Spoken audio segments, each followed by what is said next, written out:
Barnabas Collins remains in a deep trance. He has employed the mysterious powers of the I Ching and gone through the door to the infinite, hoping to find and defeat the spirit that haunts the brooding mansion. But beyond the door, he has been transported back in time to the year 1897, a time of intrigue, a time of terror at Collinwood.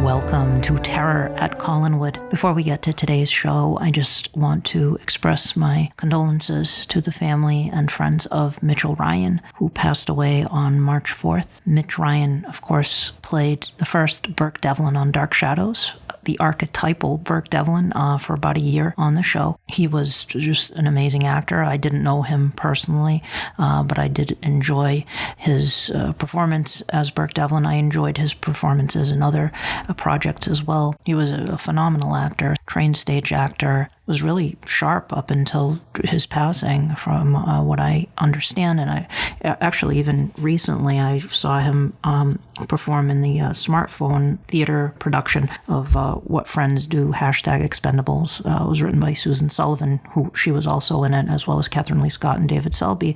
And Mitch Ryan was fantastic in that. He was also in the A Dark Shadows Christmas Carol, playing several parts in that, including the narrator. His autobiography recently came out as well. That's available on Amazon. It's called Fall of a Sparrow. So you can pick that up on Amazon or on barnesandnoble.com. I also enjoyed him as Will Riker's father on Star Trek The Next Generation. He was in so many things. I mean, he would show up at Grosse Pointe Blank. He would just show up in these films or shows, and I'd always get excited to see him. He did a voice in Justice League. I think he was Highfather in the Justice League, the Bruce Timm animated cartoon. You just instantly, it's like, wait, that's Mitch Ryan. I recognize that voice.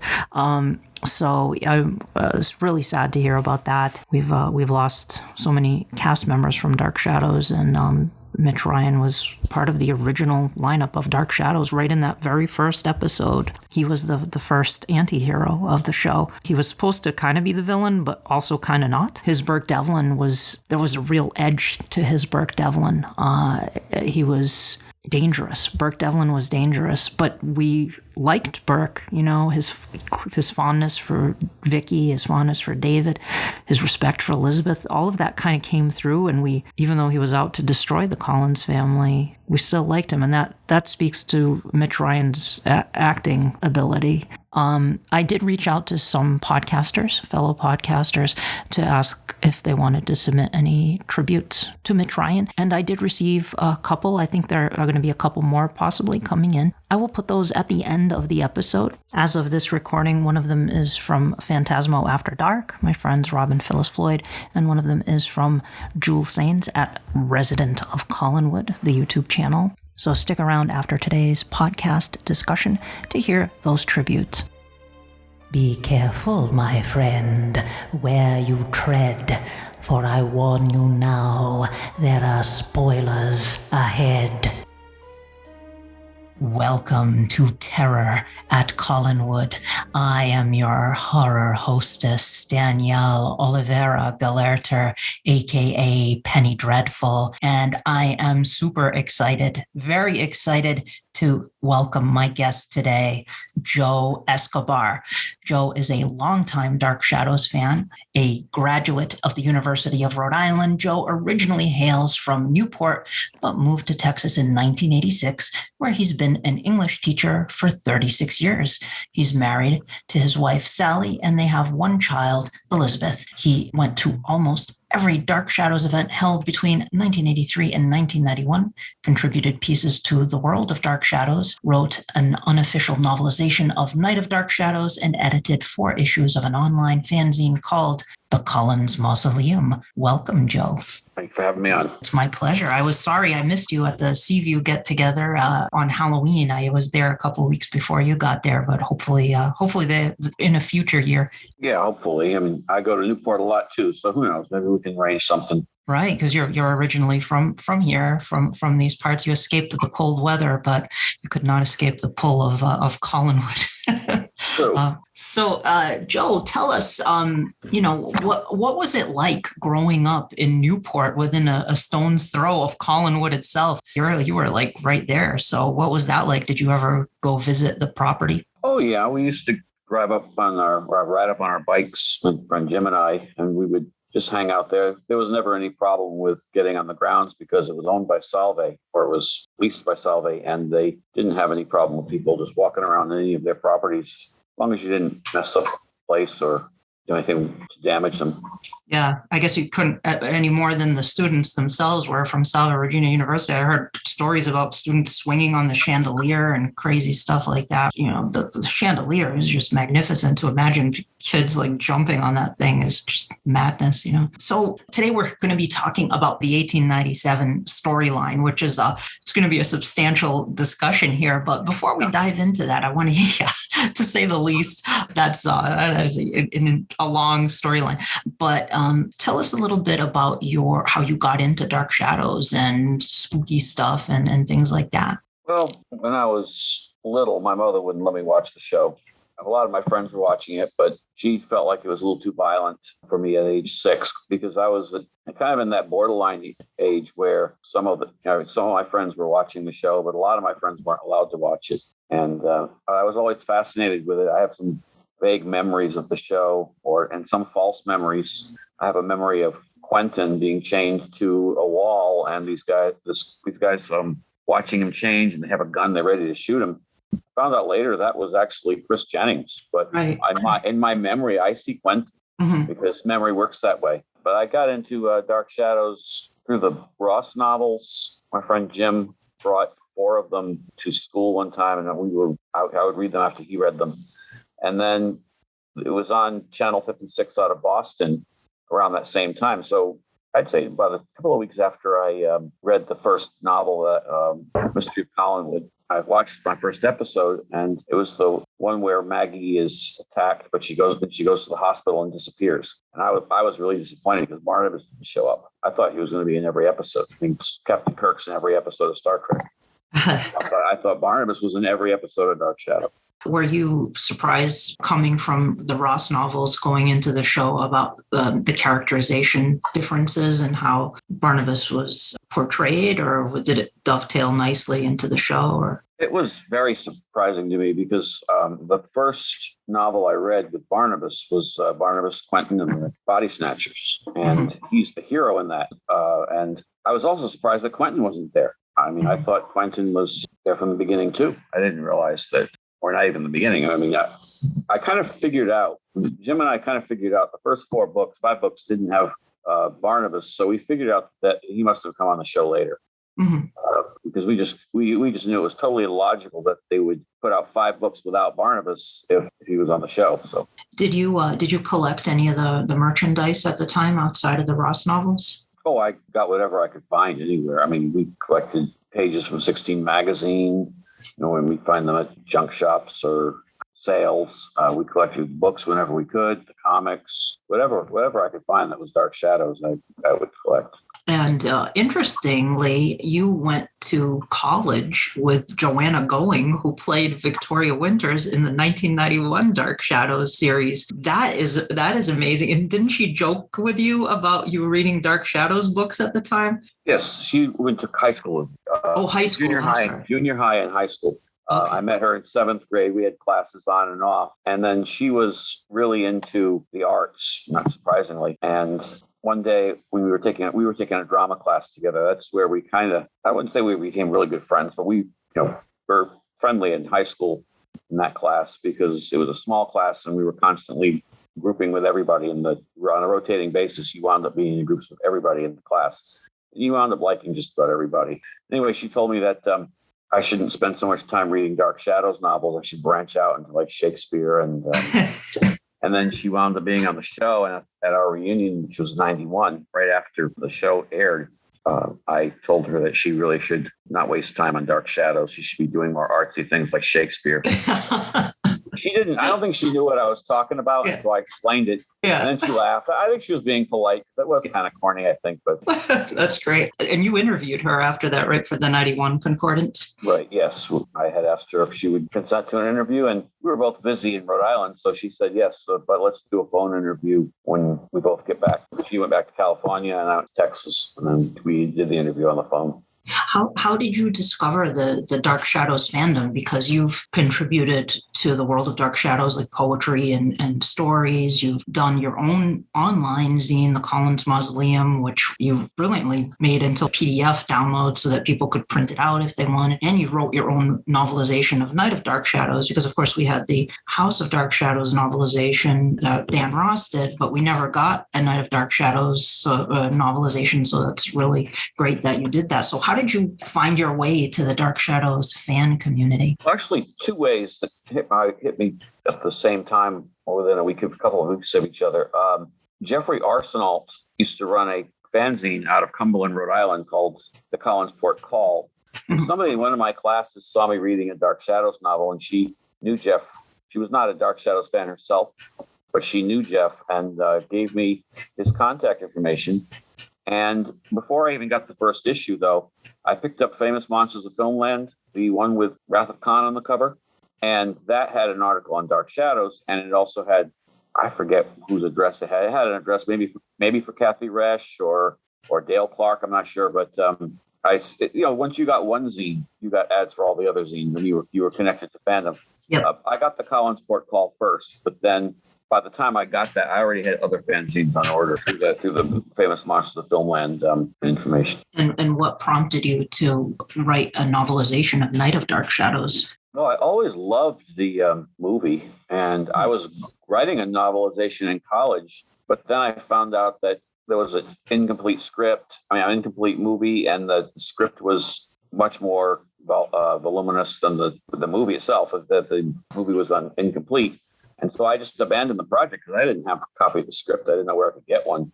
Mm-hmm. And by the time I got one, I was too busy with other things to really have it on my mind at that moment. But then years later, when I found out they were not going to do the restoration, I was very, very, very upset. I mean, almost depressed. It didn't quite put me into a depression, but I was very disappointed. And that was my way of coping. I just started saying, well, I'll do something positive. And I almost feel like I've seen the movie because I had to read the script, deconstruct the scenes, reconstruct them in my mind, and put them into words. So in my mind's eye, I feel like I've seen the movie. And I often wondered if I'll be disappointed, kind of like when I read, I don't know if you're familiar with Doctor Who, but there's a story called Tomb of the Cybermen. And I wanted to see that show, but it was lost. And then they found it. And after I've seen it, it could not live up to my mind's. Sure.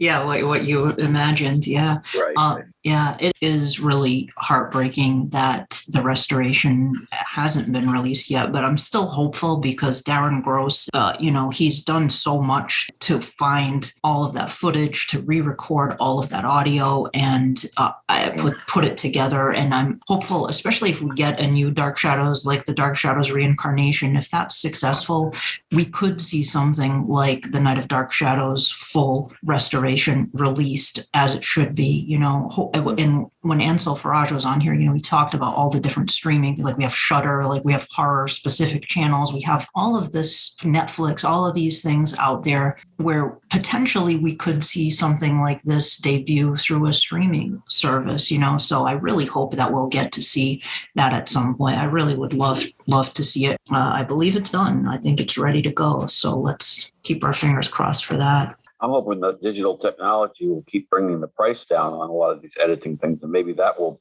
also be a factor. Yeah, hopefully so. Have you introduced your daughter to Dark Shadows? Oh, yeah. She. I was watching the show one time when she was in third grade, and I heard something behind me, and she was sneaking out watching it. I was watching about 9 o'clock, and I was asking, "What are you doing here? Are you watching this?" And she said, "Yes." It was the episode where David was attacked by the bat. Oh, cool. And apparently she snuck out a few times to watch it behind the couch. Kind of the reverse of the Doctor Who thing, watching behind the sofa. So I just told her that she could. I let her finish the episode, and then I told her we'd find a more appropriate time to watch it. 9 o'clock was well after her bedtime, but oh yeah, we became big fans, together watching it in the early 2000s. And do you tell your students about it? I know you're an English teacher. Do you ever bring Dark Shadows up in your classes at all? Occasionally, but it's not really relevant to them. Yeah. I mean, it's not something that they see very often. Mm-hmm. I have had a couple of kids look at something on the wall, and one or two did tell me a couple of years ago that they were watching on Netflix when it was on Netflix. They were familiar with it. That's great. I have brought it up occasionally too, but a lot of the students, like you say, I have a necklace with Bela Lugosi's face on it. And I remember one of my students said, "Who's that? What's that on your necklace?" I said, "Oh, it's Bela Lugosi." And it was just silence in the classroom. I was like, "You guys don't know who Bela Lugosi is?" I said, "Dracula." They knew who Dracula was, but they didn't know who Lugosi was. I said, "You guys are breaking my heart." Okay. Mm-hmm. But every once in a while I do bring, when I'm talking about in lit classes, if I'm talking about anti-heroes, like different types of protagonists, and sometimes I'll talk about anti-heroes, and sometimes I'll use Barnabas as an example of somebody who could be described in certain storylines, etc., as an anti-hero. But moving on, let's talk, speaking of anti-heroes and protagonists and literary influences, let's take a look at 1897, the most successful of the Dark Shadow storylines, at least ratings-wise. This storyline aired in 1969 at the height of Dark Shadow's fever, and this is where it really hit its height. So 1897 is your favorite storyline, right? Yes. Why so? Well, it's got Quentin as the werewolf, which, coming from the point where I got into the series with the Ross novels and the comics, I kind of thought that was Quentin's thing. I thought he was always the werewolf. I didn't realize that, well, not only was there Quentin who wasn't a werewolf, but also there were so many Quentins. I mean, it just got ridiculous. Yeah. So to me, that particular storyline is kind of like the touchstone that I got into Dark Shadows with, and for me, it's a classic. Yeah, it's such an incredible storyline. It's so vivid and colorful, and the characters are so much fun to watch. You have the writers firing on all cylinders at the top of their games. You have Sam Hall, Gordon Russell, and Violet Wells. I mean, that trio of writers just was sensational. Sam Hall was a really witty. He had this, because there were a lot of funny moments in 1897, not at the expense of the drama and the fantasy and the scary moments, but it added to it. It added that distinct flavor to that storyline. And then you had Violet Wells writing amazing dialogue, such great dialogue for the characters. Her Angelique just was so well written. I mean, she just really beautiful dialogue. And you have Gordon Russell, who was always like the backbone of the show writing wise, I thought, because he made strong choices in the plot and took things in specific and definite directions. And just 1897 was so good. And you can tell the actors just seem to be having a blast playing those characters. And then you get Quentin,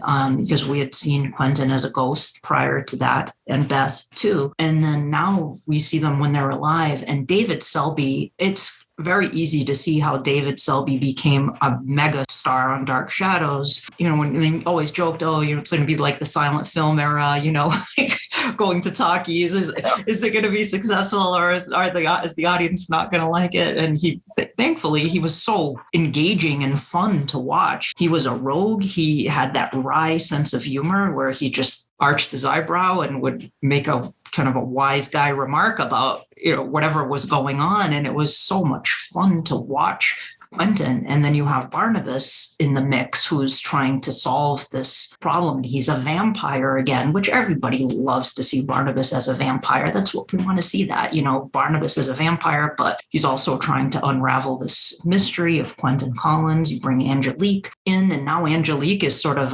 become an ally to some extent. You never know what Angelique's unpredictable, but you get Angelique versus Laura. Laura Collins comes back. I mean, this is, and then you have the family. You have Joan Bennett playing Judith Collins. You have Edward Collins, played by Louis Edmonds.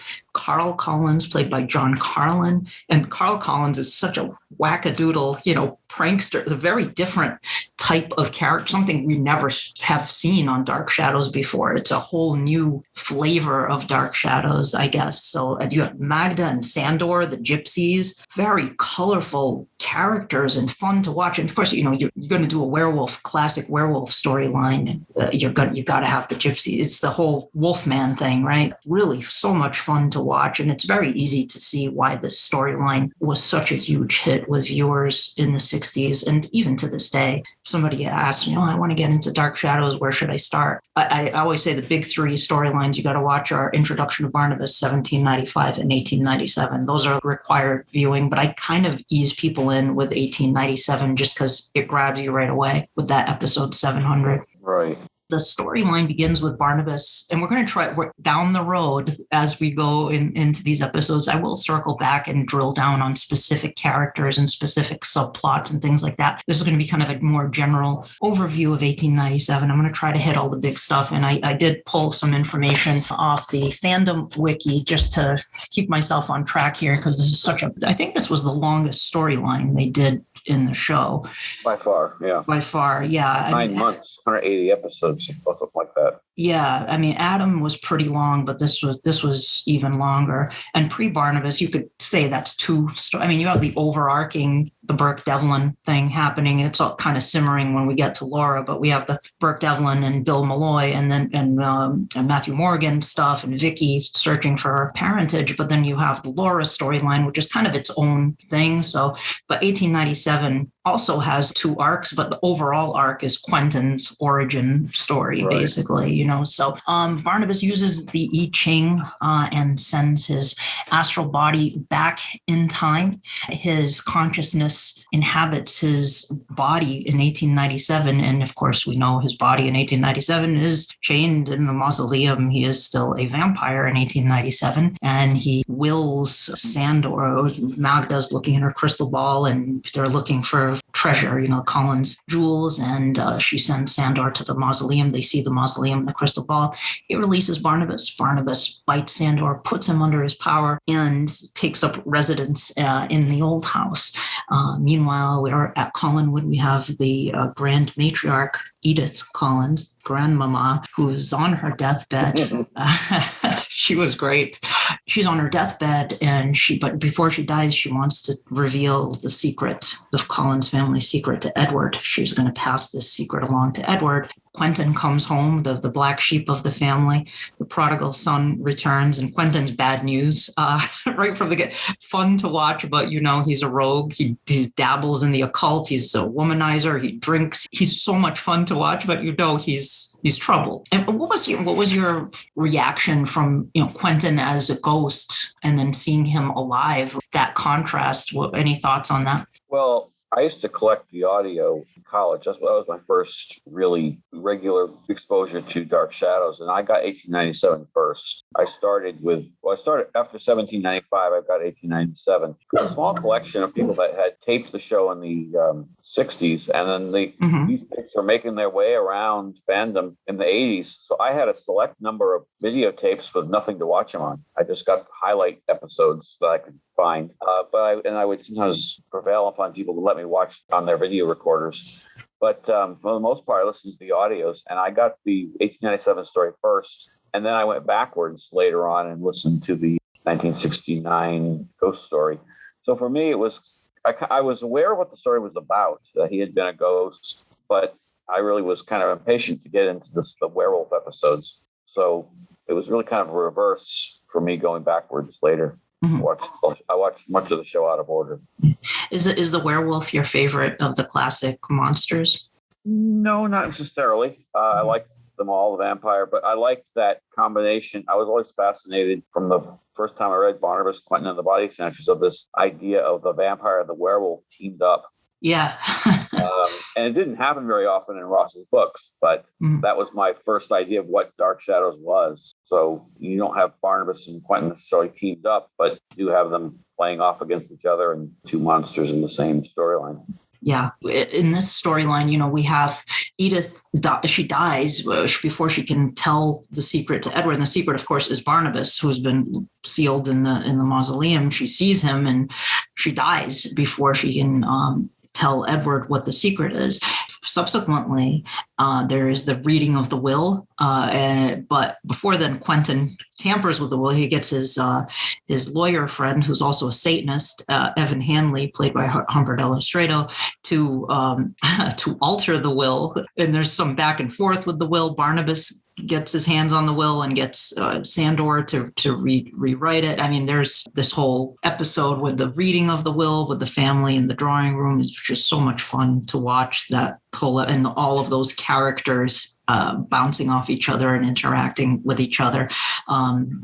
Ultimately, Quentin doesn't get what Barnabas kind of reverts. The will is decrees that Judith is the mistress of Collinwood, but Quentin will always have a home at Collinwood. They can't kick him out of Collinwood, so he sticks around. While this is going on, we also find out about Jenny Collins, played by Marie Wallace, and Rachel Drummond, who is the governess, comes to the house. And they do another iteration of Jane Eyre here, with Rachel as the Jane Eyre character and Jenny Collins as Bertha Rochester's wife, Mad Jenny, who turns out is Quentin's wife. And she's been driven mad because Quentin left Collinwood with Edward's wife, Laura, and Jenny, we've come to learn, had 2 children. What did you think of Jenny Collins? Oh, I loved her. I thought she was just wickedly crazy, and I didn't really know what she looked like. That was my problem with a lot of the characters. I didn't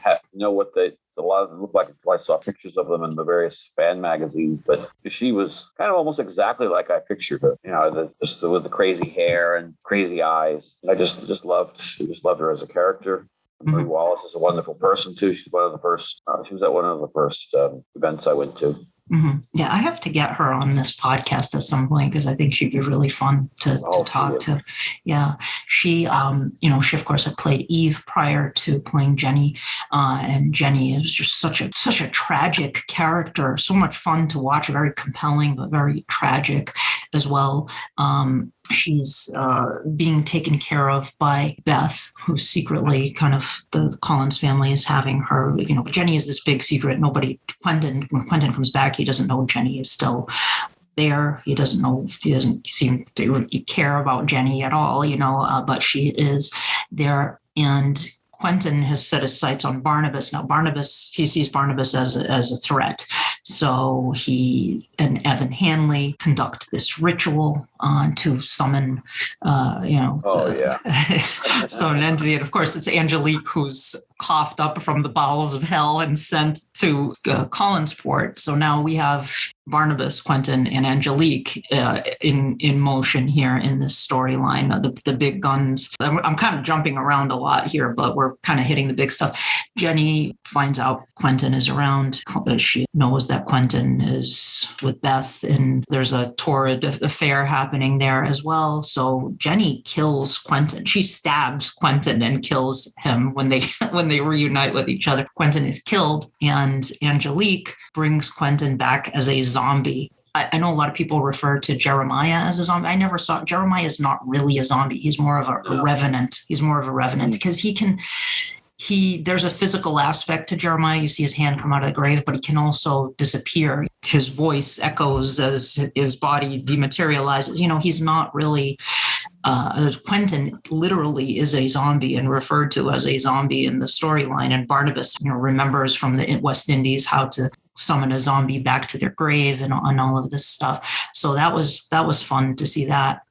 Meanwhile, Quentin's spirit inhabits young Jameson, who was played by David Hennessy, and Jameson is a major player in this storyline too, and becomes sort of the key to this storyline in many ways, as we find out.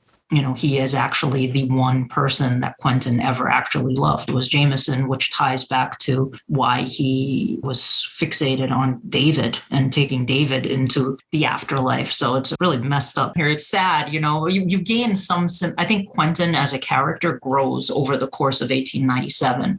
You see his character evolve.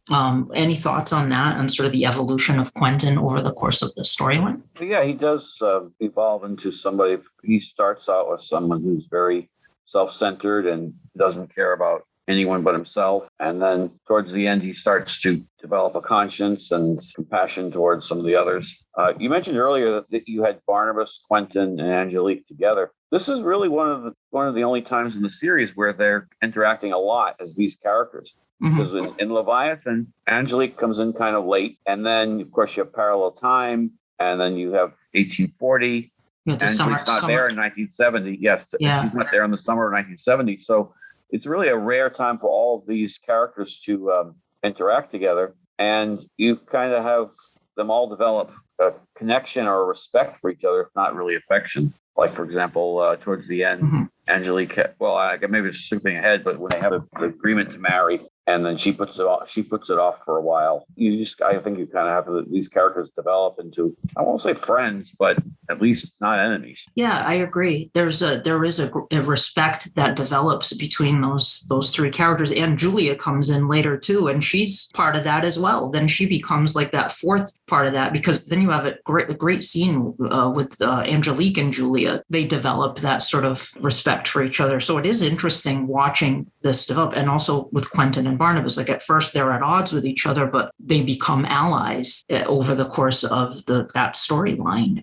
So it's really fascinating development with these characters. They don't remain stagnant. They do evolve, and it's really fascinating to watch that.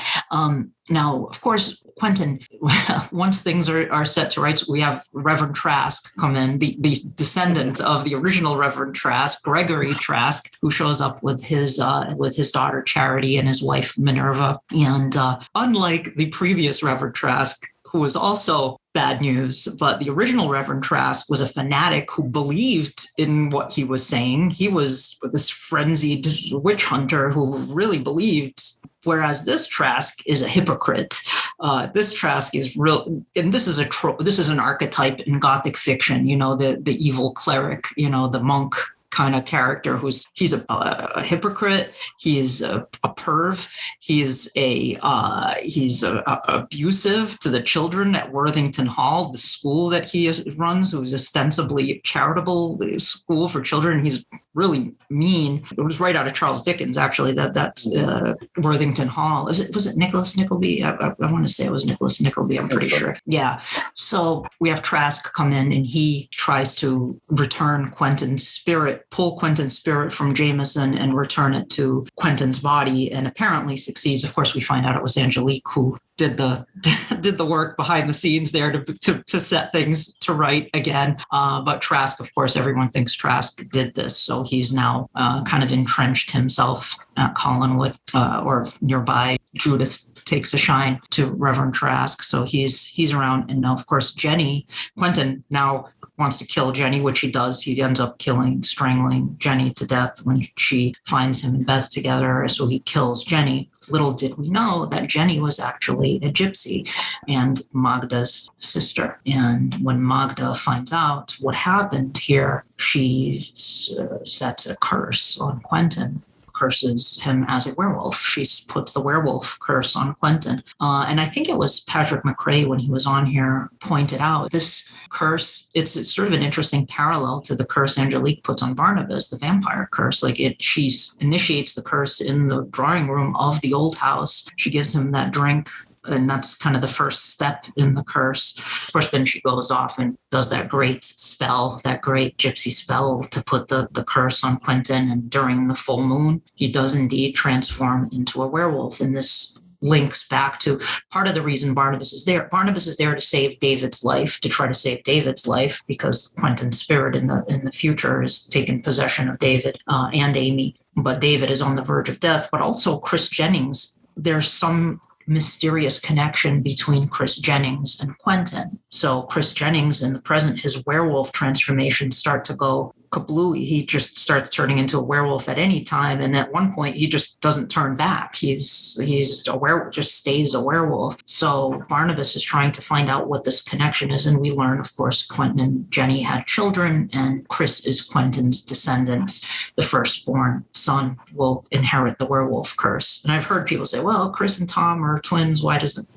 Look, if twins are born, one is going to be born before the other. So Chris was the first one born and Tom was the second. That's why Tom didn't end up becoming a werewolf. That's something I've heard fans over the years will sometimes comment on that. Well, we call them twins based on the visual evidence, but I don't think they ever even say on the show that they're twins. They just say brothers. I mean, I'm not saying they're not twins, but that's never been, although, telling the brothers apart. I mean, yeah, that dream Joe has where, they look, I know what you mean though. We also have another big component here. Laura Collins returns, Edward's wife, Laura, who, I think it's so amazing that Laura came back to the show, and she's the perfect character for this because she is a phoenix and she's reborn. And of course, it doesn't line up with what she said when we first met her in 1967. But there maybe she, we don't. Well, not with what she said, but with what they researched. Vicky and Frank Garner and Burke and all of them were trying to find out about Laura. But it was supposed to be every 100 years. But that's okay. Maybe there were more incarnations of Laura apparently that we didn't know about in between.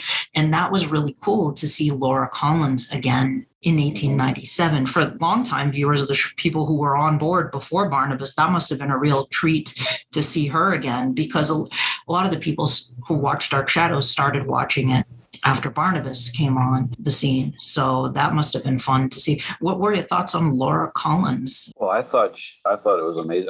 I just was amazed by the whole story. It was just like one surprise after another. Of course, I knew very little about Laura in 1967. I don't remember when I became aware of that storyline. I know there was a book that came out, and a fan book that came out where they tried to reconstruct the pre-Barnabas era. But for me, it was just fantastic to hear her. I was amazed by the character.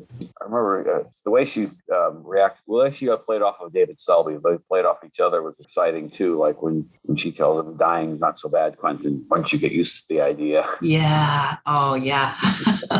I've often wondered how many of the original fans were watching when Laura came back on, because I know of several people who watched from the beginning who actually didn't mind the occasional ghost and Laura, and they didn't even mind Barnabas. But when they got to 1795, they're like, "Oh, the witch! This is just too ridiculous." Oh, come on.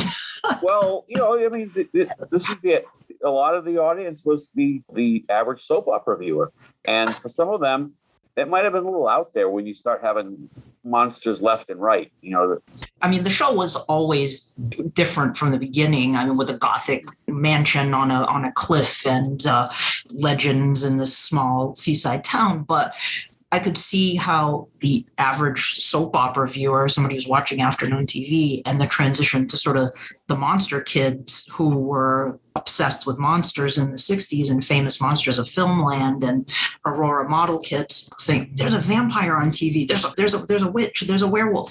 This transformed the audience, became horror fans or kids monster fans who watched horror hosts showing Universal horror films and going to the theaters to watch the new Hammer films when they would come out and stuff like that. So this is what Dark Shadows kind of morphed into. So I can see how if you're into like General Hospital or Days of Our Lives or something like that, now it's a monster mash every week on TV. If you're not into horror fantasy or sci-fi, which Dark Shadows, if you're going to classify Dark Shadows, when you read articles where it talks about cult TV shows, that are in the genre television shows, Dark Shadows is on that list. It's just going to be there.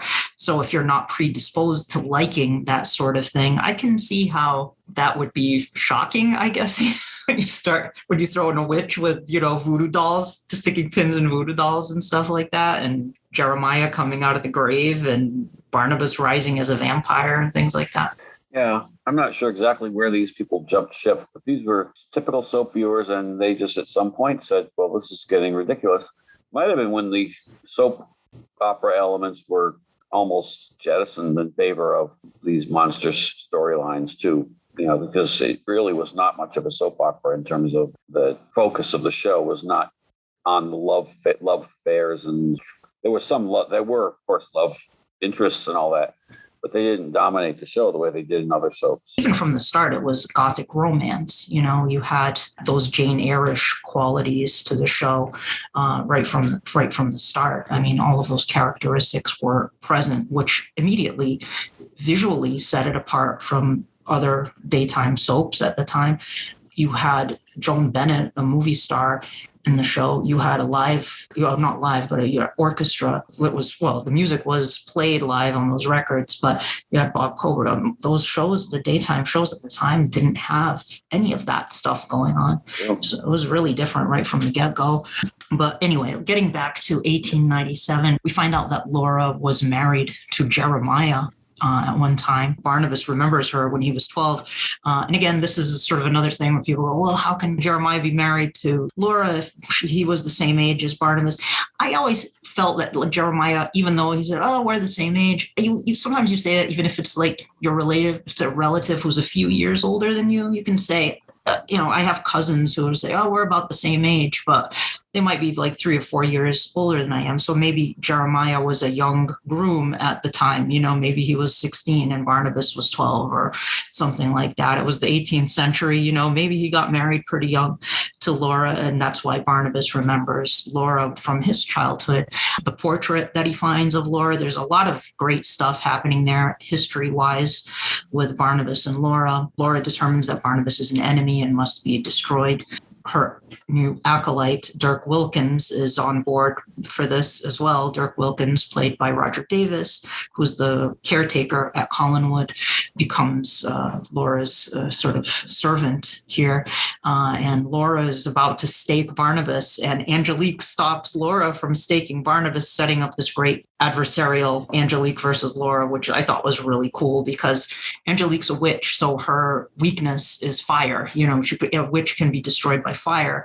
For the rules of Dark Shadows and horror in general, I think it is just a fire, and Laura is a being of fire. So that kind of sets up a really cool kind of dynamic there.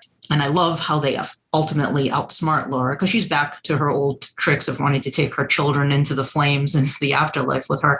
And I love the trick that Angelique and Barnabas pull, where Angelique makes Laura look very old and the kids don't recognize her, and thus she is consumed in flames and the children are spared their horrible fate. Which makes me wonder, how did this go down in the original run of events before Barnabas went back in time? Because what stopped Laura from taking the children into the flames the first time? Or did she? Maybe she succeeded in taking Nora and not James. Who knows? I don't know. We don't really know what happened in the first run of events before Barnabas used the I Ching to go back in time. Well, you're one of the few people who actually kind of gets that, because I talk to people and they want to make it a circular thing, like Barnabas was always there. Nah. But if Barnabas was always there, then he can't change anything. Yeah. So I actually even did a audio script that I had pitched a script to Big Finish, but it didn't get picked up by them. But I wrote the thing anyway, and it kind of deals with that. I don't want to go into much of that right now, but I often want to do that myself. Like, what was and same with 1840? What was the original? What went on in the original story? Yeah. Especially with 1840, because they have the playroom, and then it hardly ever gets shown. I mean, it doesn't line up at all, barely, right, with 1970, summer 1970. So yeah, that I've wondered that as well. What was the original run of 1840 like? What happened there that was so distinctly different? At least 1897, a lot of the events sort of line up, or fate sort of steers things, like with the skeleton in the room. Like, Collinwood must have its victim for that room. Like, it's not Quentin this time. In this run of events, it ends up being Trask who's walled up in that room, and he becomes the skeleton in the room. But of course, when the kids find that skeleton in the present day, in the original run of events, it was supposed to be Quentin. Right. But then in the next run of events, when Barnabas changes history, things get altered, but that room still claims its victim. We still get Trask walled up in there anyway. So I think the writers got confused. I don't blame too many fans when they can't really grasp the fact that time changed, because they pretty much say that the skeleton must have been Trask when the kids dug it up, but it wasn't. I mean, it wasn't. They're really very clear on that it's Quentin. Quentin's talking to them, telling them to bury it. Yep. I don't buy it. That was not Trask. Yeah, he wasn't even wearing the same clothes. It was Quentin. He was dressed as Quentin. I mean, it was Quentin. It's just just history was changed, and that the skeleton in the second run of events, with what the altered run of events, was Trask. Exactly. Yeah, but I would like to. It would be fun to see. I don't know how they do it, but like a novelization maybe, or something where you do see like what took place originally in this story before Barnabas changed it, especially 1840, because it's so different from what we see in summer 1970. So Laura is destroyed.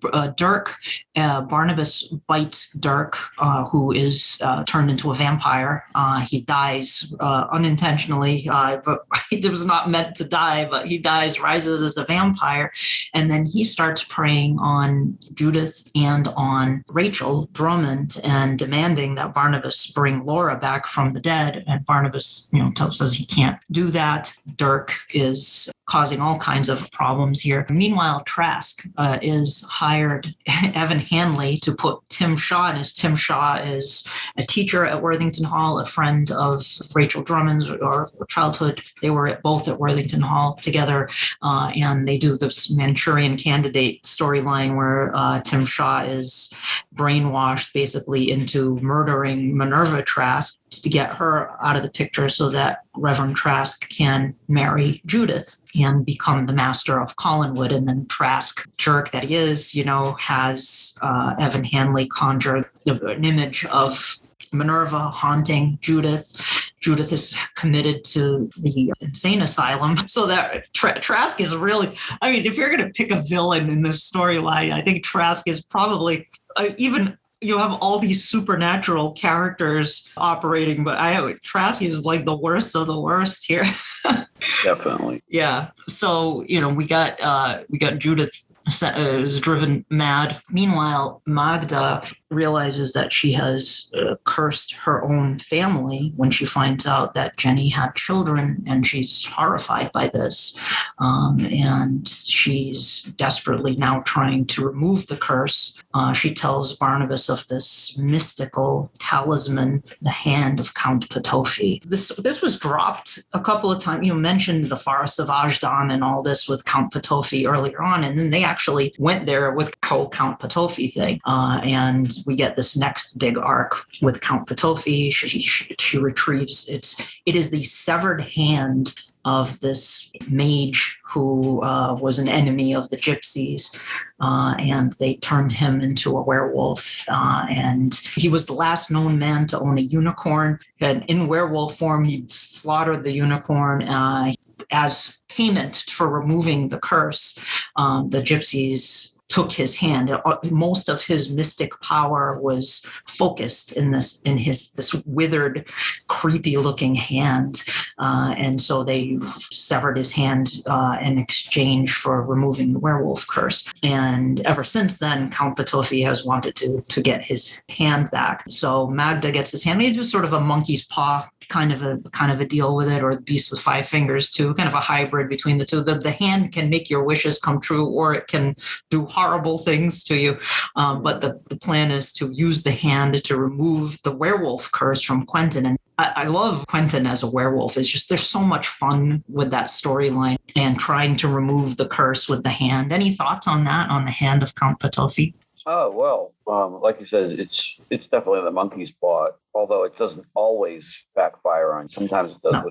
They kind of change it a little bit. Mm-hmm. But that was amazing, too. Not just the fact that they used it as a token of magic, but it was the way it just kept changing from hand to hand. Who was going to have it now? Who was going to possess it now? And what would they do to get it? How would they get it back? It was just one way of keeping everybody involved, keeping so many characters. I mean, the question is, when you have this huge cast, what are you going to do to keep everybody busy? Yeah. You're going to get, because we've seen so often where you have these great actors and they're just sidelined. Well, take Clarice Blackburn. I mean, as she was great as Minerva, but it's really too bad that some of her last episodes, she's just sitting there pantomiming, playing the ghost or whatever, or the ghost, whatever she was, image of her. So. Yeah, it's true. There were so many characters at play that it was, I think, it must have been a challenge to keep all those balls in the air, keep everybody. And it's a good point that the talisman, that hand served as a really good way to involve other characters in the story, because that hand changed hands several times. Everybody wanted to get that. So you saw several characters acquire the hand and use it at various points. We forgot to mention too that Dirk Wilkins, who was staked earlier on, he had Judith kill Rachel Drummond because Barnabas wouldn't bring Laura back. So Rachel Drummond is another. She's off the table now. She's been killed.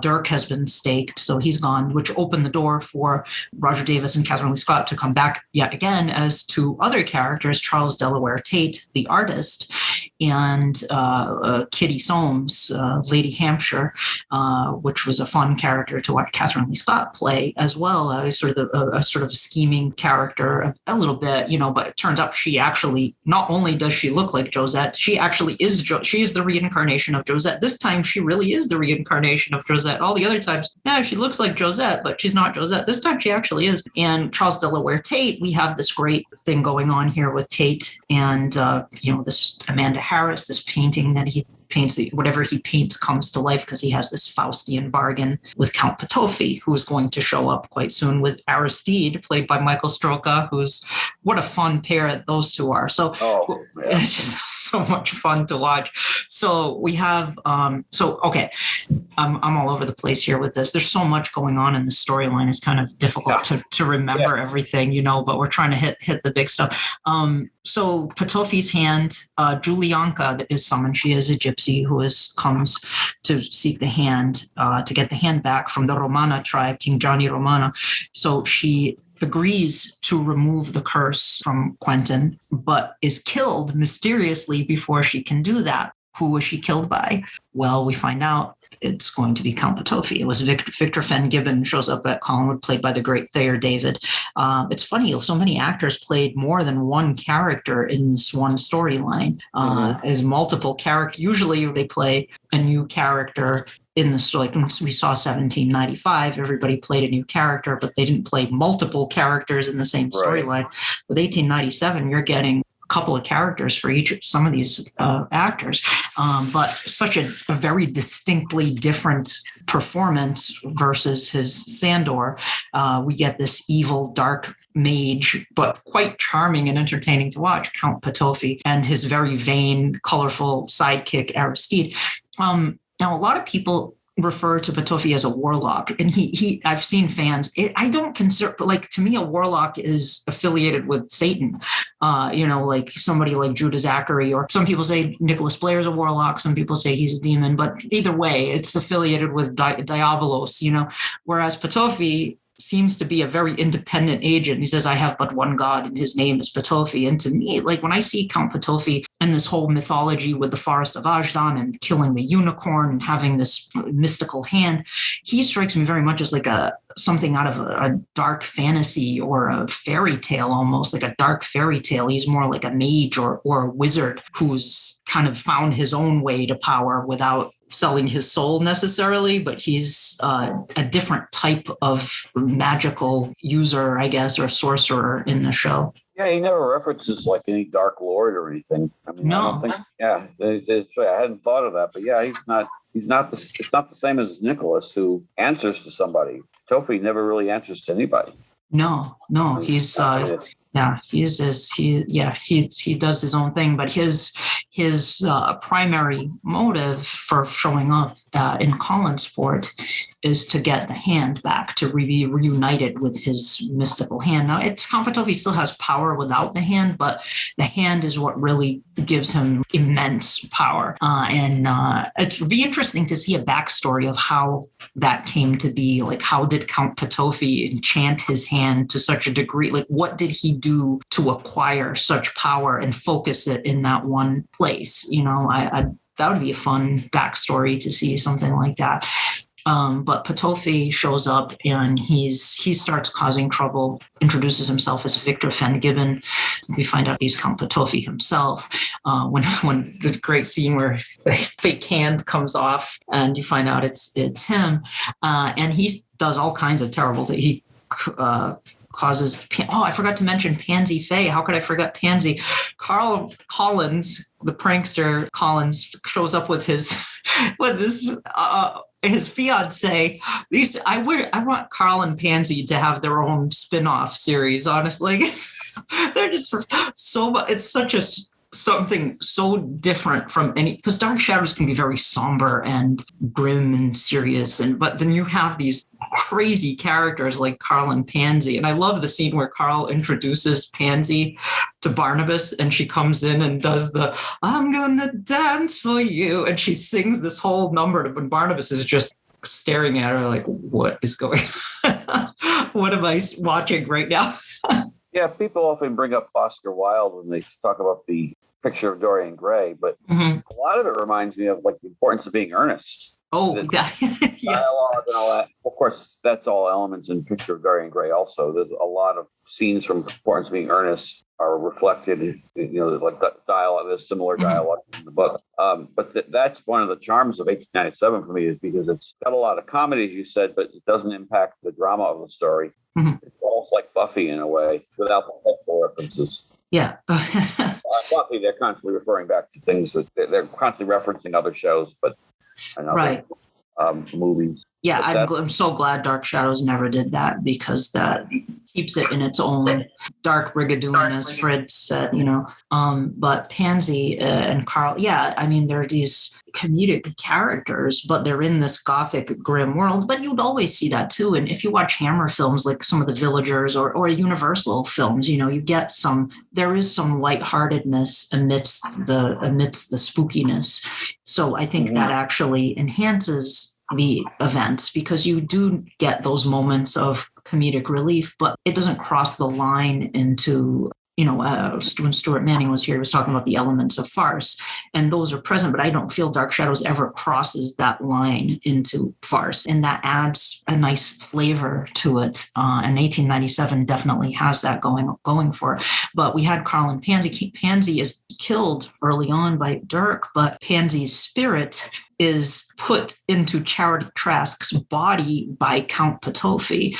So Charity, Nancy Barrett, who was this very holier-than-thou kind of pious daughter of Reverend Trask, now is this body showgirl possessed by the spirit of this body showgirl. And clearly Nancy Barrett is having a lot of fun playing Pansy possessing Charity.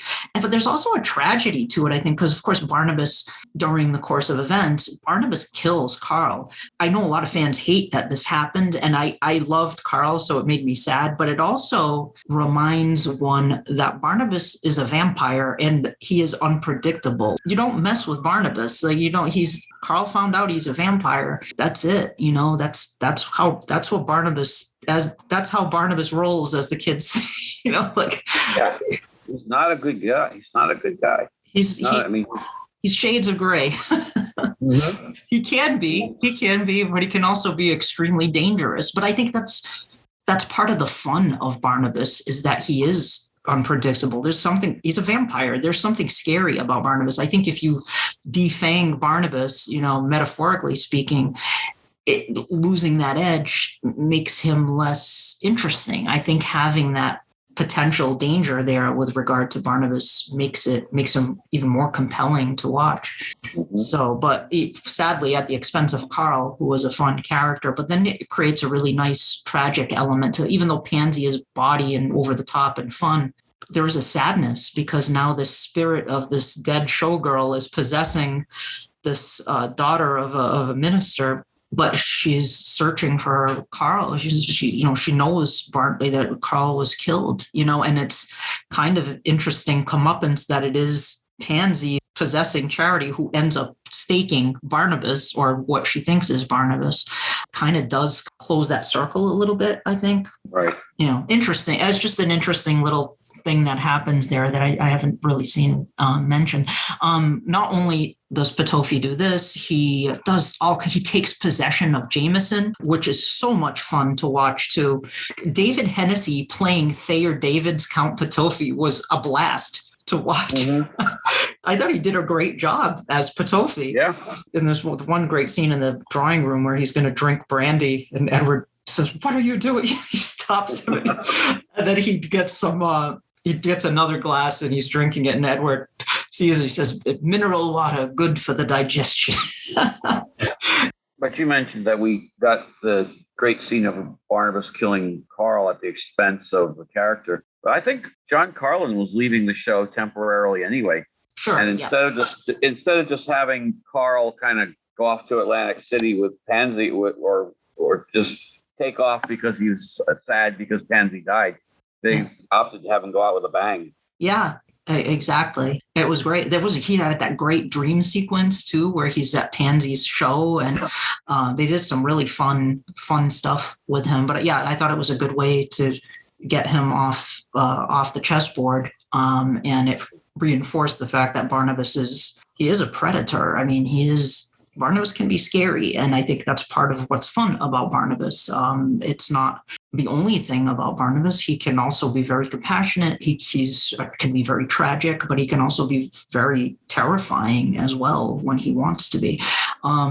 So Petofi does it. He makes Edward think he's a servant, the servant of the Earl of Hampshire. He thinks he's a butler. He's doing all kinds of things to get the hand back. Ultimately, he succeeds in getting the hand back and is reunited with the hand. And now Petofi is at the height of his powers. Petofi and Aristide are causing all kinds of problems. Petofi sets his sights on Quentin. He sees Quentin as an apt pupil. Quentin is, he sees the potential in Quentin for evil. But he's also, he's definitely fascinated by Quentin, and cures him, or has Charles Delaware paint the portrait. As you mentioned, the picture of Dorian Gray is now worked into the storyline tapestry of Dark Shadows. He paints a portrait of Quentin, and rather than Quentin transforming into a werewolf, the painting itself transforms into a werewolf during the full moon. And also, bonus for making Quentin immortal, the painting ages instead of Quentin, just like with the picture of Dorian Gray. And also the painting reflects Quentin's sins and his degradation. Every bad thing he does, every immoral thing he does is reflected in the painting. Do you believe that the painting protects Quentin from, like, if somebody were to, say, shoot Quentin with a gun, would the painting absorb the gunshot? Does it just prevent him from aging, or does it? Because when Petofi cuts him across the face with the glass, he doesn't get cut, but the painting gets cut and starts bleeding. Remember that? So do you think it? Mm-hmm. That was my impression when I was watching when I was listening to or watching the show. I don't think the writers could make up their minds, because really, I mean, it really seems that they're stating that when he gets cut and the wound just goes right away if it ever was there. But then later on, he seems to be afraid of getting shot or afraid of getting stabbed. So I think it's another case of the writers not really knowing or maybe not having set rules. I mean, we see this a lot with continuity. I mean, Jeremiah is elderly Jeremiah. No, he's the same age. Oh, and then in 1897, I think he's back to elderly Jeremiah when they talk about I think when Barnabas tells Magda to go and get the letters from Jeremiah, I think it's implied that he's the older Jeremiah again. And Angelique, was she with the Countess when she was a very young child, or was she already 100 some years old? Yeah. I like the fan theories that, or spackling, when I was talking with Kathy Resch, the sort of coming up with filling. I love doing that, like filling in the blanks. And I know some fans are like, well, it's just because the writers forgot, or it's because the actor left the show, I like coming up with solutions within the storyline itself. Like what can we, it's like a puzzle. Like how can we make this work as a story within the context of the story? Like I think the big one people usually come up with Miranda and Angelique is that she was reincarnated, that she was a reincarnation of Miranda. So, I mean, that seems to be that's pretty much become canon. I think so. I think that's so agreed upon, I think, by most fans at this point, that it's kind of become sort of the go-to answer to that one. Yeah. But yeah, there are definitely storyline inconsistencies with, I mean, I can imagine just cranking out new episodes 5 days a week. And then you have writers leaving the show and new writers coming in who don't, that we didn't. And I try to explain this to friends, that maybe, modern television, like they can go back and look at the tape, or whatever, on their computers, they can look at the file. When Dark Shadows was on, that was not an option. It was very difficult to do that, to go, especially when you're get into the hundreds and hundreds of episodes. Okay, which episode did we say this in? It's very difficult. That's why there's that famous story about the writers going to ask, Dan Curtis on the writers go ask the fans outside, and they knew the answer right away. Do you know what the question was that they asked the fans? I've always wanted to know what that was. No, I don't. First time I heard that story was when Jonathan Frid visited Newport, and I met him. Oh, yeah. He told me that story, and I tried to ask him what it was about. He said, I can't remember. I think they probably did it several times. They probably worked once. They did it again. But to answer your question about Quentin, going back to that real quick, if I were doing a fan fiction story about Quentin, I would have him invulnerable. I think that's what the intention was. And I don't see how he could have lived all those years without being invulnerable. Right, right. All the danger he got himself into, and as reckless as he was, it really seems to be pretty explicitly stated when he gets cut. It only works with a piece of glass, but not with a knife. Right, right. I mean, you could say, well, maybe it was Petofi who did that magically, but I think you're right. I think you could say that, but I don't know. I think the painting there is that in summer 1970, Quentin does get buried alive by Gerard, but the painting does protect him. At the heartbeat in the painting, at least. I mean, I guess theoretically, if he wouldn't die, he would just be buried alive, like forever. I don't know. But the painting. Yeah, the painting looks pretty messed up. I mean, it looks like Quentin has sustained some damage over the decades. So I think the painting does absorb injuries. What do you think, listeners? Let me know what your thoughts on this are in the comments or email. Okay, so meanwhile, we have Petofi reunited with the hand. Charles Delaware Tate discovers that whatever he paints becomes a reality. So the painting of Amanda Harris shows up, who is this woman he's been painting for years. He created her in his mind, and this sort of Pygmalion kind of story happening here with Amanda Harris, who then falls for Quentin. It seems like every woman who enters Collinwood immediately falls for Quentin, because David Selby was on the. I mean, he became a teen idol. I mean, Jonathan Frid already was too, but David Selby. I mean, David Selby is very sexy. He became this teen idol. There were Quentin postcards, or David Selby was in all the teen magazines and 16 magazine, Tiger Beat. You had a lot of the Dark Shadows actors were featured in that magazine. But I think Selby probably was a famous story where I think it was 16 interviewed David Selby about. He mentioned he liked banana bread, and then a few days later at the studio, he was inundated with fans mailing in banana bread. So he was like endless loaves of banana bread that were sent in to David Selby. So Amanda Harris and Quentin are drawn to each other, and much to Charles Delaware Tate's rage and chagrin. So this turns into a whole thing with them going. What did you think of the whole Amanda Harris thing and Charles Delaware Tate? Well, it was interesting as far as it went, but that wasn't one of my favorite storylines. It was okay. But personally, I thought you would have been better off with Beth. Poor Beth. I agree. Poor Beth. Beth got shafted. She to the point where she wound up working for Count Petofi for a time. She got bitten by Barnabas, put in Barnabas's power. She told Barnabas that Quentin was a werewolf, and then she gets tossed aside for Amanda Harris, and she ends up working for Count Petofi at one point. You have Count Petofi, Aristide, and Beth, which was just sad for the character. I felt really bad, and then she dies. She ends up dying. She falls off Widow's Hill because it was such a sad ending for the character. Well, Donna McKechnie is a great actress, but I don't think she got best. She didn't get some of the best material. Opposed, I mean, look at what Terrain Crawford got in the line she got in the beginning. She was plucky. She was witty. In the beginning. She stood up for herself. But Donna McKechnie got all the Quentin. Well, I guess Beth got a share of that too. Though, couldn't think of it. I don't know. I just was not as interested in the Amanda arc. Yeah, I mean, it was. They were setting up this big, love story with Quentin and Amanda, and then it even carried over into the present day. Meanwhile, Angelique, we find out she has this, the devil basically tells her, you have to get a man to marry you. This whole thing of like, why? Like, what?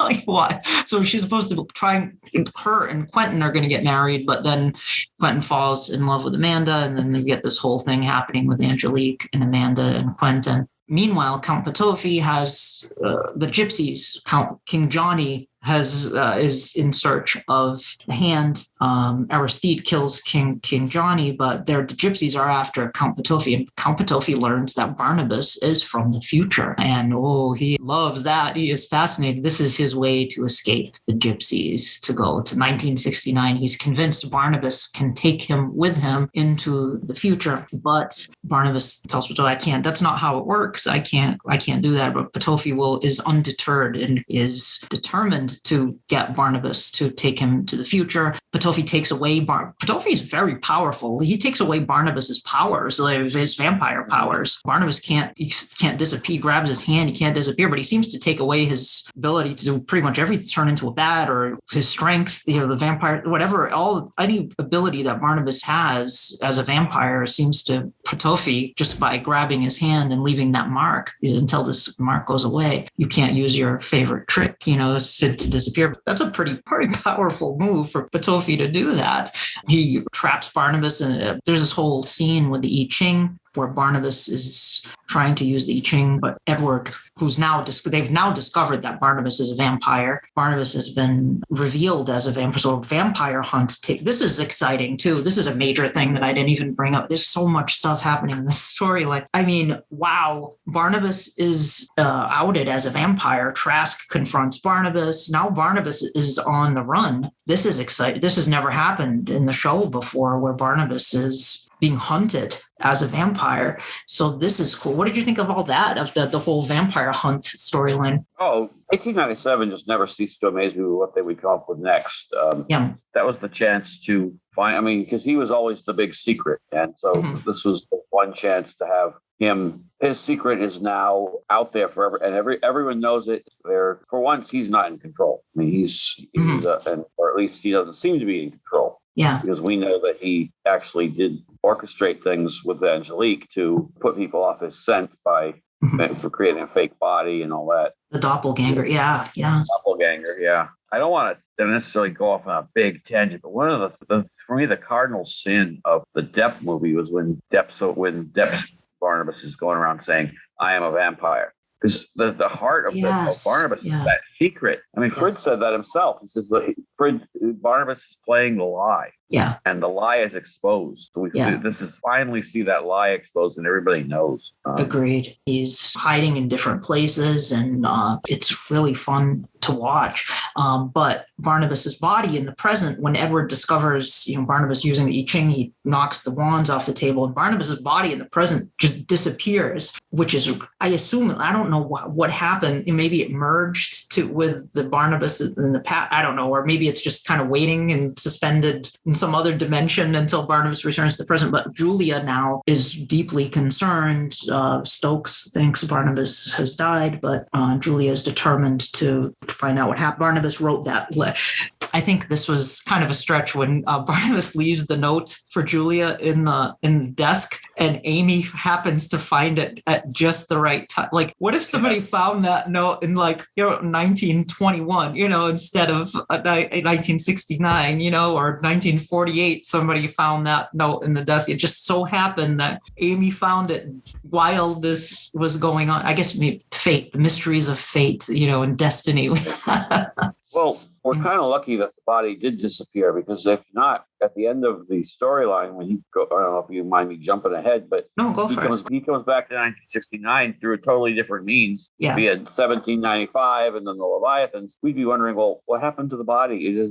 Would he find his body in the basement? Are there two Barnabases now? Or, having the body disappear kind of made it convenient, or it still doesn't explain everything, but at least we're not left with theoretically two Barnabases in 1969. True. That would pose an interesting conundrum for sure. And don't even get me started on the return from 1840.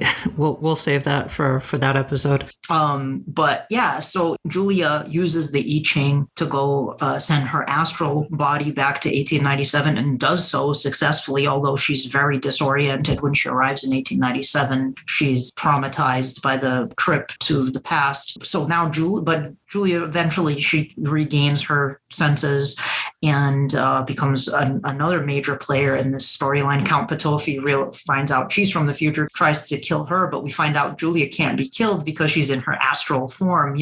Aristide sets up this sadistic trap where Barnabas opens the door, the gun will fire and kill Julia, but it goes right through the back of the chair. So Julia can't be killed in her astral form, but she's not going to be able to stay there long term. So as you pointed out, Barnabas and Angelique worked together Angelique created a doppelganger of Barnabas. And this is the Barnabas who is staked by Charity, possessed by Pansy. Pansy Faye stakes Barnabas, but it's actually the doppelganger. Meanwhile, Julia and Angelique Julia is shown Angelique how to administer the injections to Barnabas to suppress the vampire curse. And once Julia gets pulled back to the present, Angelique continues to administer the cure. Julia's cure is not really a cure. I never thought it sort of suppresses the curse for a period of time, but I don't think it ever fully would get rid of the curse. But Barnabas is able to function during the day. Barnabas shows up. Now there's this, what is this? There's a vampire staked in the coffin, but there's also Barnabas alive. And he claims that this other Barnabas, this probably, I guess, the original Barnabas from 1795, he was the real descendant, and the vampire in the coffin put him under his power. Petofi has also, realizing that Quentin is immortal, he doesn't need Barnabas to take him to the present. He has switched his spirit with Quentin's spirit. So now Quentin is trapped in Count Petofi's body, and Petofi is in Quentin's body, thus theoretically escaping the gypsies that way. So we have a really fun dynamic here too, where David Selby playing Count Petofi and Thayer David playing Quentin. And there's a great scene where Petofi possessed by Quentin, and it's Thayer David and Louis Edmonds and Edward, and he tells Edward, "I am Quentin." And Edward goes, just continues pouring the bread. Just such a great reaction. Yeah. Do you remember that? That was great. Oh, yeah, definitely. Yeah, I just love this insanity of this show. You just never know what's going to happen next. And then you have that kind of reaction to it. Like, oh, well, whatever. There's so much that happens here. There's this whole attempt to put Quentin back into his rightful body, and which eventually does succeed. Quentin and Petofi switch back. Petofi is injured, stabbed by Aristide. He thinks it's Quentin. Yeah. Aristide stabs, but it's actually Petofi back in his own body. Petofi is dying ostensibly from the stab wound, so he has Charles paint Aristide's old jailer, Garth Blackwood. John Harkins was so good as Garth Blackwood. In fact, it's so funny, when I had Mark B. Perry on here talking about Dark Shadows Reincarnation in the YouTube comments, somebody posted, "Bring back Garth Blackwood." I would watch that. If Garth Blackwood came back, that would be amazing. But yeah, John Harkins this is like black-clad jailer with a sort of a Scottish accent. He's after Aristide. He conjures up Garth Blackwood from hell, apparently. And Garth Blackwood is dragging his leg, and he's after Aristide. And that's so much fun to watch. Poor Aristide. He's such a jerk, but he's such a coward. It's so much fun to watch him, his reactions. I know Dominique Lamzey, who I had here for the 1795 discussion, she loves Aristide. So sorry, Dominique, Aristide meets his end with Garth Blackwood. But hey, it's Dark Shadows. Who knows? Maybe Aristide's ghost can come back. Well, why not? He kind of does come back in Bruno. Yeah, sort of. Yeah, true. Yeah, and Laszlo. I'm not saying they're the same character by any means, but yeah, they have a lot of the same qualities. Mm-hmm. Barnabas is now returned and is reintroduced himself to the family, and they see the two bodies. They burn the vampire what they think is the vampire, and this is the real descendant of Barnabas. He is a human, so he comes to Collinwood. He had seen Kitty prior to all this happening, but he had seen Kitty Soames, and she starts to have glimmers of memory when she sees Barnabas's portrait. She reacts to it. She literally is the reincarnation of Josette. She has shown up at Collinwood to marry Edward, to sort of Lord Hampshire has killed himself because of Count Petofi's involvement with Petofi, because she has a history with Petofi too. And so she's trying to get Edward to fall for her. But meanwhile, she's starting to have these glimmers of memory of Barnabas. And it turns out she is Josette. And in the meantime, Count Petofi is dying, comes up with this final scheme to then switch bodies with Barnabas, because he knows Barnabas is going to be in 1969, but that doesn't work out either. And suddenly Garth Blackwood bursts in. There's the Charles Delaware Tate has taken Quentin's painting and hidden it in his cottage. Petofi and Garth Blackwood are duking it out. A fire breaks out. The cottage is burned down, and Petofi ostensibly meets his end, but Petofi's glasses are found outside of Tate's studio. So, of course, he can't. He can't get far without those glasses, but because he can't see well without the glasses. But I don't know. What do you think? Do you think Petofi? I was kind of surprised they never brought Count Petofi back. Really surprised, actually. I was going to say the same thing. I was shocked that they didn't bring him back because, it seemed like that was such a sequel hook there, and it never happened. Yeah. I'm grateful to Mark Rainey for writing The Labyrinth of Souls, because it brings back elements of 1897 and Leviathan. It's my favorite Dark Shadows book ever written in terms of what could have been a professional. I mean, it's right up there with all the others. Yeah. But I was surprised they didn't bring him back. I don't know why. I imagine they would have if the show had kept going, because the writers loved Count Petofi. They loved writing that character. So I'm guessing that if the show had continued on into if they had come back to the present after like 1841 parallel time and we had another storyline, I bet you Count Petofi would have been brought back to the present somehow. Because I think it was very intentional that they left his glasses outside the studio, because how did those glasses get out there? He must have gotten out. I wonder if they would have. I mean, Leela Swift seemed to really prefer younger, prettier soap opera people. To me, I wondered that, because she seemed to write, like, they seem to want to write out all the older cast members. Like Louis Edmonds got written out fairly early on not early on in 1840, but he wasn't appearing in that many episodes. Thayer David didn't appear in too many until, maybe, I guess he did do 3 characters in that story. So maybe I'm wrong with there. I don't know.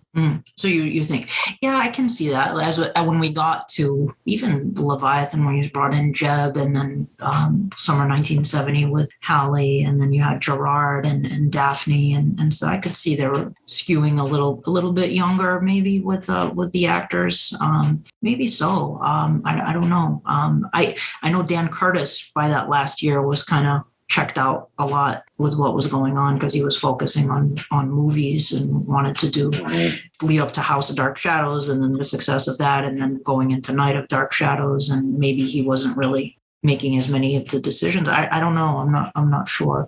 I still say, I don't know. I still think we would have seen Petofi, though. I suspect we would have, if the show had still continued being successful. I think they would have brought him back to have a storyline with Quentin in the present day. I think that would have been. I felt like Quentin was kind of, I don't want to say wasted, but kind of not used to his full potential once 1897 ended, when we got back to the present. It was great that he was there, but I felt like they could have done more with his character in the present day, and they kind of didn't do as much as they, I think, should have with that character. Yeah, he was doing his own thing with Amanda and Leviathan, and then he didn't really factor in as much to the Leviathan story as I thought he would. Parallel Time was a nice story, a good story, but a lot of things happened to him rather than the other way around, and that seems to be happening a lot. 1840, he's in the prison a lot.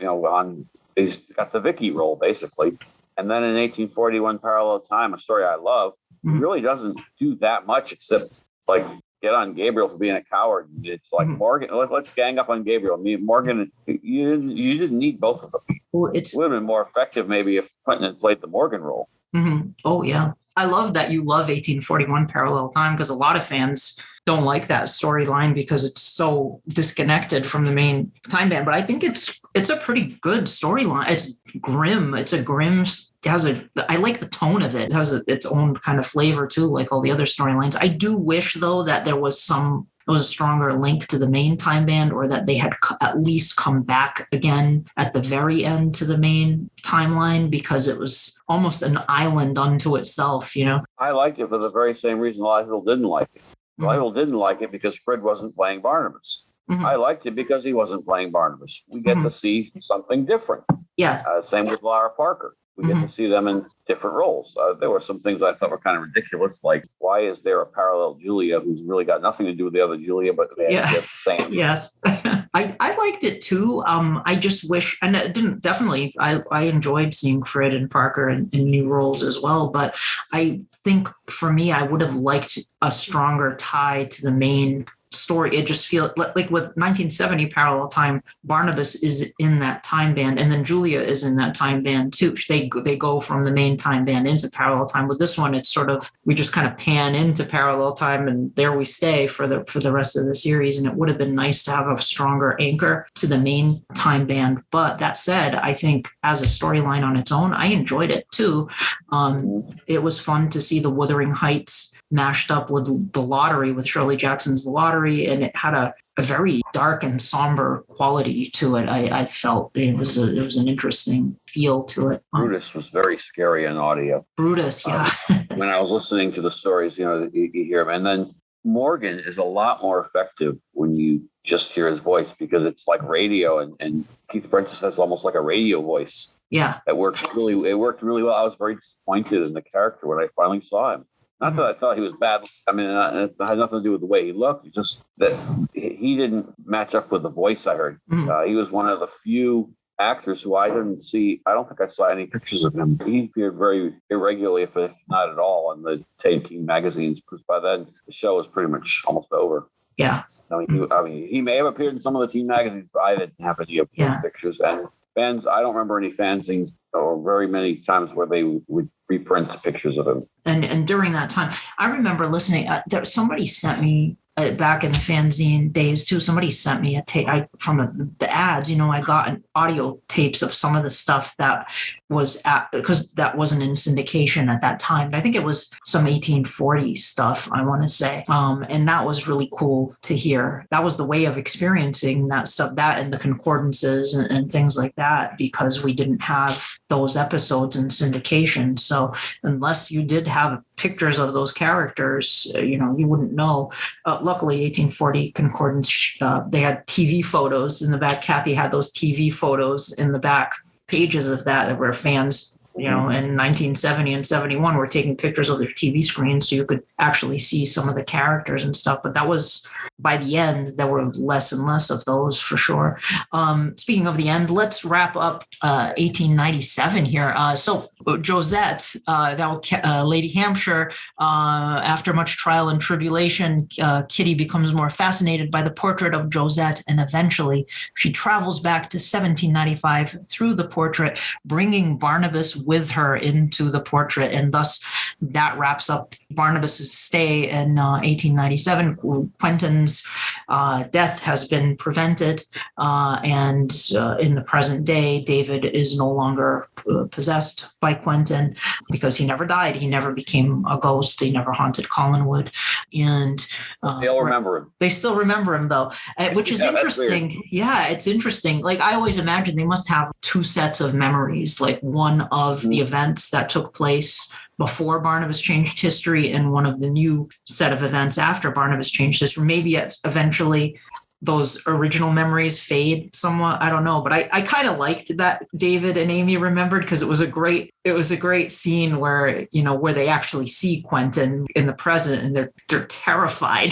I thought that was really fun. And then that whole scene where Amy, under the control of the Leviathans, under the influence of the Leviathans, plays Quentin's music to try to let them know I know who you are. Kind of, there's some fun stuff that happens there, but I know what you're saying. It kind of doesn't make sense now that history has been changed. Those events ostensibly never took place, but in Dark Shadows, I think you get two sets of events. Like the characters seem to remember the original run of events. That said, though, when 1840 happens, that isn't the case, because when we see Elizabeth that last time, it was as if nothing had ever happened. Gerard, Right.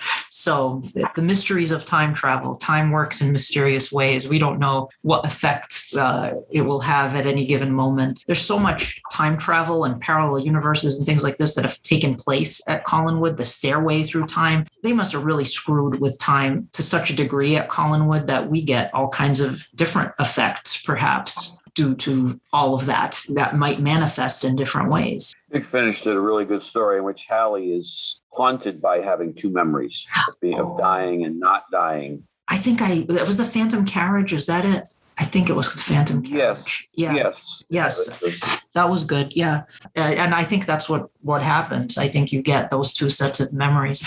And then, as you mentioned, Judith gets out of the mental hospital. She realizes what Reverend Trask has been up to, and that he was trying to take over Collinwood and use her to send her to the madhouse. So she comes up with the scheme with Tim Shaw to dispatch Reverend Trask by walling him up alive. All the Trasks seem to get, Barnabas walled up the original Reverend Trask. This one gets locked in the room. The other Trask gets locked in parallel time, I guess. He gets falls into that time band.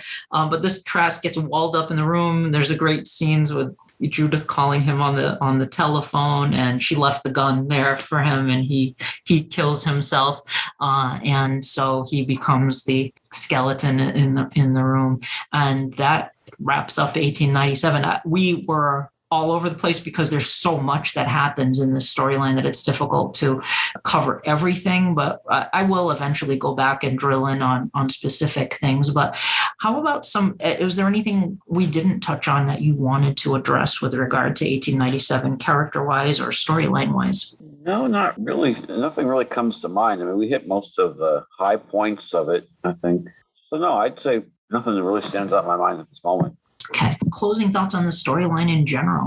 Well, it's Dark Shadows at its height. If it has any flaws, I think towards the end it really started to lose its way with going to the future. I think that might have dragged on just a little longer than it needed to. With Petofi wanting to go to the future, you mean? Yeah, there was nothing wrong with that storyline. It just, I think it may have gone on just a little longer than, there were too many episodes where he was saying, I shall go to the future. But I think they were trying to formulate what to do next, and they weren't really, they weren't really sure what to do with these characters in the meantime. So they were kind of in a little bit of a holding pattern at one point. Yeah. And then of course it moved ahead, and we go to the end of the storyline, and we get great endings for a lot of characters. And Garth Blackwood, the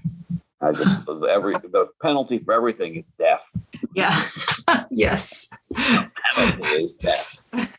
The penalty for harboring the prisoner is death with his chain. Oh, he was so much fun. And John Harkins comes back as Horace Gladstone in the 1970 parallel time. He was fun as Horace Gladstone, really skeevy character too. Dark Shadows always had these great actors who are so theatrical. They were larger than life, and there was a certain eccentric theatricality about them that I just loved. It was just fun to watch them. And it reminds me a lot of those classic horror films where you had a lot of actors like that who are coming from theater and just these big personalities and very distinct appearances as well.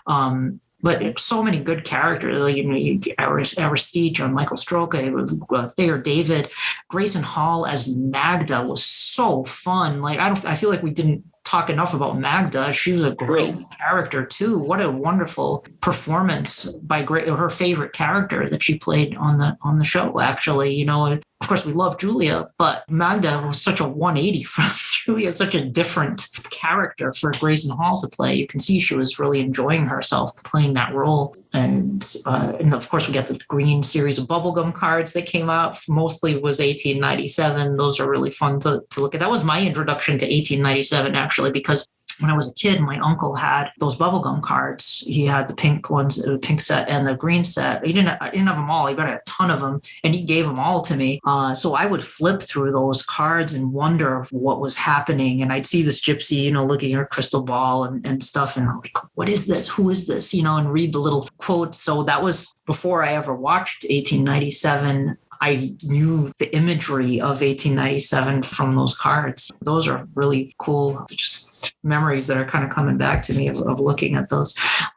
Wonderful. All right, Joe. Well, do you have anything on the horizon that you're working on right now, or for Dark Shadows wise or otherwise? I really should get to work on something. I am kind of disappointed in myself, but during COVID, I didn't do anything, on that front. I spent a lot of time on South Padre Island too, so it was just kind of, the work was so hectic, and then it was just relax. Yeah, and that was it. But I really should do something. I'll let you know if it comes up. All right. Sounds good. Well, Joe, thank you so much for joining me this evening. Oh, gosh, it was my pleasure. And, you've been messaging me since the show started with really nice emails and comments about the episodes. And I really, really do appreciate that. Folks, if you enjoy this podcast, please do subscribe. If you're on Apple Podcasts, please do leave us a review.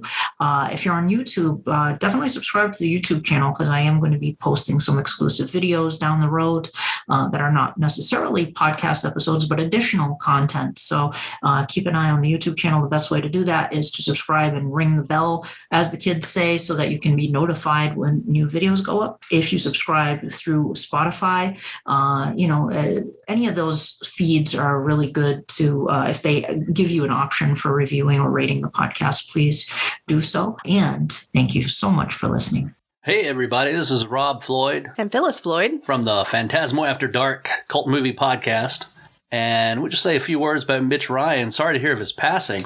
He's one of those guys that, aside from Dark Shadows, he was in tons of things. And one of those actors that we always like to talk about on our podcast. He's got that face that you might not remember his name. He's that guy. He's that guy. But once you see his face, it's like, oh yeah, that guy. I know a dozen things he's been in. And he had a respectable career, and you don't really think about that a lot when you see these guys, how much stuff they've actually been in. Yeah. But he had well over 130 some credits, a lot of film, a ton of TV. Ton of television. From the 60s through the 70s and 80s. I think he did every cop show in the 70s and 80s. But he'd had a pretty respectable career in movies too. Indeed. I know he did... somewhat recently, he did Halloween, Curse of Michael Myers. He had a small part in that. Recently, in the last 20 years, 30 years. Well, that's recently to me. How about you? Yeah, the 80s are still 20 years ago to me. That's right. It feels recent. He also did a couple things with Clint Eastwood. He did High Plains Drifter. Yeah. Oh, yeah. Yeah. I mean, the good spaghetti western stuff, too. Yeah. Right. He was the general in Lethal Weapon. Probably a lot of people know him from that. I think he was also in Magnum Force with Clint Eastwood. Oh, that's right. He was, yeah. I need to go back and watch that. I haven't seen any Dirty Harry stuff in a while. Yeah, that'd be cool. We should do that. I know that was one of my dad's favorites. We watched lots of Dirty Harry movies. Grosse Pointe Blank is probably my favorite. I love Grosse Pointe Blank, but he was Debbie's dad in Grosse Pointe Blank. That's a good movie. Yeah, he's the mark, the assassin's mark. He's the point of the movie, basically. Pretty much. Yeah, a lot of the shows he did. He did Streets of San Francisco, Cannon, Barnaby Jones, Rockford Files, Beretta, The Blue Knight. Like I said, every cop show in the 70s. I think he did a Mission Impossible. Yeah, the new Mission Impossible from the 90s, I think? Or yes. That was the 80s, I think. God, he did A-Team, Heart to Heart, even did a Kenny Rogers Gambler movie. But yeah, God, his list, you could just sit here and read his list and it would take you half a day. That's right. St. Elsewhere, Dallas. He was even. Oh, he was even Riker's dad in Star Trek The Next Generation. Yeah. I'll have to go back and watch that too. I haven't watched Next Gen in a long time. So I guess, he already connects back to Planet of the Apes for you. That's right. Easy connection. Easy connection for Planet of the Apes there. But yeah, sorry to hear of his passing because again, he is one of those familiar faces. I feel like we've lost so many recently, and it's really a shame. He was even in Stallone Judge Dredd. Oh, that's just a shame. Poor guy. Well, we all got to pay our dues somewhere, That's true. But yeah, we've lost a lot of these great character actors that we've grown up with. Right. That are familiar faces, just almost as familiar as people you went to school with. Yeah, that's if you're like us, and definitely like me, I know, grew up on television. Yep. And going to the movies as much as possible. So, we're sorry to hear of his passing, but it's nice that Penny's doing a little tribute here, and glad that we could be a part of it. Indeed. Hi, my name is Jule Saynes. I host the podcast Resident of Collinwood on YouTube, and I'm here to talk about Mitchell Ryan. He had passed away this month on the 4th. And when I think of Mitchell Ryan's performance as Burke Devlin, it always brings a smile to my face. I mean, people say he played the best Burke Devlin, and I agree. What Mitchell Ryan brought to that role can never be replaced or duplicated, in my opinion. There's a moment where he's standing at the train station, and Victoria approaches him, and she says about a ride in the town, about how do they expect people to get in the town. He says, by broomsticks and unicorns, and he's smiling at her. He's sort of somewhat flirting with her a bit, and she smiles back, and she says, he says, or chauffeured cars, and he says, would you like a lift? And she says, oh, thank you, Mr. And he says, Devlin, Burke Devlin. And she says, my name's Victoria Winters. And he says, welcome to the beginning and end of the world, Miss Winters. And he's smiling at her somewhat.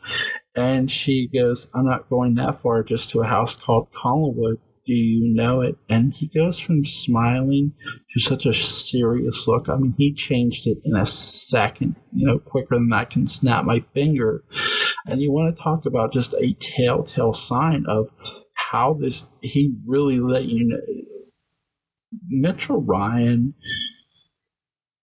plays the best Burke Devlin. He really knows how to sell his character. I mean, fast. He knows how to play a heel or a baby face in an instant. Now, do I consider Burke Devlin a heel, a bad guy? No, I actually consider him a hero. I often look at Burke Devlin, and I talked about this with my buddy Patrick McRae. We had paid tribute to the late Mitchell Ryan. I often compare Burke Devlin to the Shadow a bit because the Collinses have money, they have connections, they have wealth, they have, people who support them, and, people who will get them information, gather information for them. So Burke is sort of taking the Collins family. He has money. He hires a private investigator. He uses Mrs. Johnson, recruits Mrs. Johnson as a spy. He's manipulating Carolyn and trying to sort of somewhat recruit Vicky. He's sort of taking the Collins family motto and sort of turning it onto them, taking all the advantages they have and turning it against them, and which I love. It's really, really well done. And I love the fact that it always surprises me when I go back and watch this and I see Burke kiss Vicky for the first time when Mitchell Ryan's Burke Devlin kisses Victoria Winters. It still shocks me to this day when I go back and watch it. And you really just have one of the best characters. I love his portrayal here. He really brought something to this character that has not been duplicated, well. And I'm not going to sit here and knock Anthony George. I do I agree with my friend Patrick McCrae, shout out to him, that he had, the way they had wrote Burt Devlin for Anthony George was different than the way they wrote it for Mitchell Ryan. And I do think they sort of, like he was saying, that they wrote it for Anthony George, the way Anthony George sounded. And he had asked me, we were talking about Barnabas Collins's costume party that he had for the period for 1795, where, Roger dressed as Joshua, Elizabeth dressed as Naomi, Victoria dressed as Josette, and Anthony George comes dressed as Jeremiah. And Patrick had asked me a really great question. He said, if that were Mitchell Ryan, do you think he comes dressed as as Jeremiah, or do you think he shows up in a suit? And I said, I think he shows up in a suit if it's Mitchell Ryan.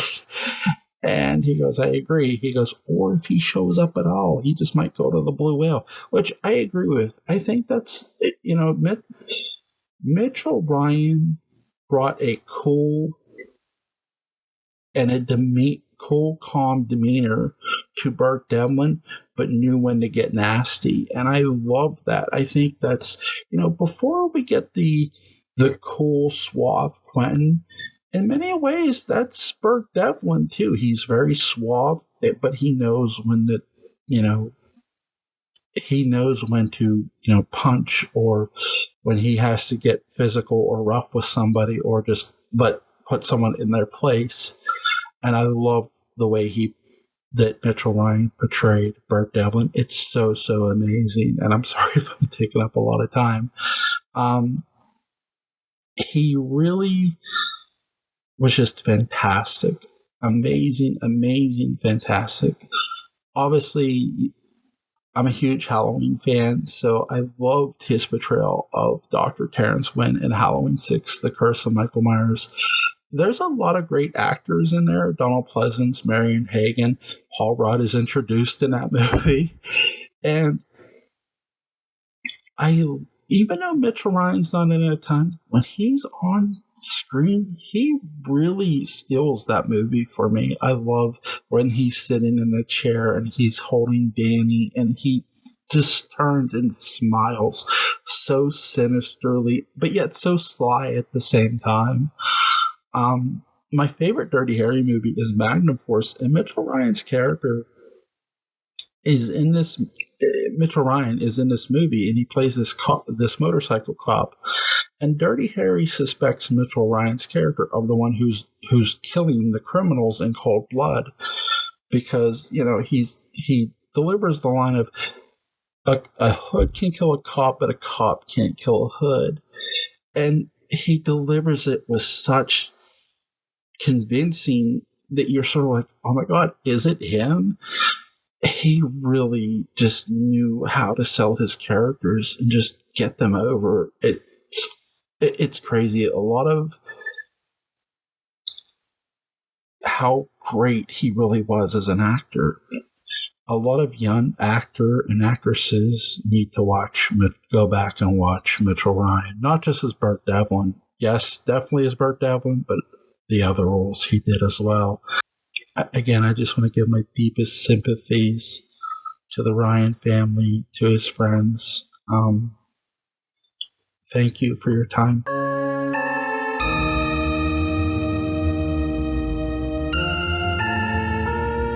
And for as long as they lived, the dark shadows never truly dissipated, for there will always be terror at Collinwood. Terror at Collinwood is a Penny Dreadful production.